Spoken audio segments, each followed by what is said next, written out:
The blizzard was so loud it drowned out screams. But somehow, through the white chaos, the ex-Navy SEAL heard a child crying, and when he turned his headlights toward the sound, he realized this was the moment that would change every life involved, including his own. The storm came down like a living thing, angry, relentless, swallowing the highway inch by inch. Snow hammered the windshield of Ethan Cole's truck so hard it felt personal, like the sky had chosen him as its enemy. The wipers fought bravely but uselessly, smearing ice across the glass. Any sensible man would have pulled over hours ago. Any normal man would have turned back. But Ethan Cole had never been normal. He slowed his truck when he saw the hazard lights flickering ahead, weak, tired blinks cutting through the whiteout like a dying heartbeat. A car sat crooked on the shoulder, half buried, its hood frozen open like a silent cry for help. Ethan exhaled slowly. His instincts, honed in deserts, jungles, and war zones, flared awake. Something's wrong. He pulled over without hesitation. The moment he opened the door, the wind punched him hard enough to steal his breath. Snow filled his boots instantly. He adjusted his jacket and moved forward with the same deliberate calm he once used while stepping into gunfire. Then he heard it. A child. Crying. Not loud, just enough to be terrifying. Inside the car sat a woman gripping the steering wheel as if it were the last solid thing in the world. Her knuckles were white, her lips blue. In the back seat, 2 children were wrapped in coats far too thin for this kind of cold. The woman looked up when she saw him, her eyes wide with fear, and something else. Shame. "We're okay," she said quickly, her voice trembling. "We don't need help." Ethan knew that tone. He'd heard it from wounded soldiers trying to stay upright. From men refusing evacuation because others had it worse. He crouched so his eyes met hers. "You're not okay," he said gently. "And that's all right." She swallowed hard. "My name is Sarah." She told him the rest in broken sentences. The car had died hours ago. No signal. The heater had failed. They were trying to wait it out. Waiting was killing them. Her husband, Mark, had died 3 years earlier. Killed overseas. A name on a folded flag. Since then, she had learned to survive without asking for help. Learned to be strong because she had no other choice. Ethan glanced at the children. One of them, a boy no older than 8, was shivering violently. Hypothermia. The signs were unmistakable. Ethan stood. "Come with me," he said. Sarah hesitated. The storm howled louder, as if daring them to trust him. "I can't just."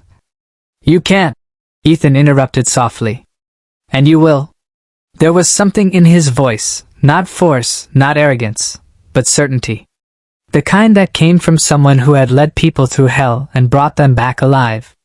One by one, he helped them into his truck. As Sarah climbed in last, she looked back at her dead car disappearing into the snow. She didn't know it yet, but she had just left her old life behind. Sarah thought the storm had already taken everything from her, but she had no idea the man driving through the blizzard beside her carried a past so heavy it nearly broke him, and a promise that would save them all. The heater in Ethan's truck blasted warm air like a miracle. The children began to cry, not from fear this time, but relief. The kind that crashes over you when you realize you're going to live. Sarah stared at Ethan's hands on the steering wheel. They were scarred. Steady. Hands that had seen violence and chosen restraint. "You didn't have to stop," she said quietly. Ethan didn't answer right away. "I always stop," he finally said. "It's the ones who don't that keep me up at night." Miles passed in silence, broken only by the storm and the soft breathing of the children as they drifted into sleep. Eventually, Sarah spoke again. "Were you military?" Ethan nodded once. "Navy SEAL," he said. She turned toward him, startled. "Was, you said?" He swallowed. "I lost my team," he said. "Not all at once. One by one. I survived when I shouldn't have." The road narrowed. Visibility dropped. The storm worsened. "So you left?" she asked. "No," Ethan replied. I was sent home. There was a difference. They reached a small mountain lodge, closed for the season, but Ethan had a key. He ushered them inside, wrapped them in blankets, started a generator. He cooked soup like it was second nature. Sarah watched him move, quiet, efficient, gentle with the kids. For the first time in years, she allowed herself to rest.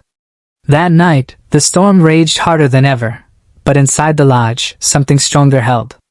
By morning, rescue crews arrived. Sarah stood at the doorway as the children loaded into a warming vehicle. She turned to Ethan, tears in her eyes. I don't know how to thank you, she said. Ethan shook his head. You already did. How? You trusted me, he said. That's enough. As they drove away, Sarah looked back. Ethan stood alone in the snow. But he wasn't empty anymore. Because sometimes, the storm doesn't come to destroy you. Sometimes it comes to force two broken paths to cross, so both can finally find their way forward. Strength isn't about surviving alone. Courage isn't about never needing help.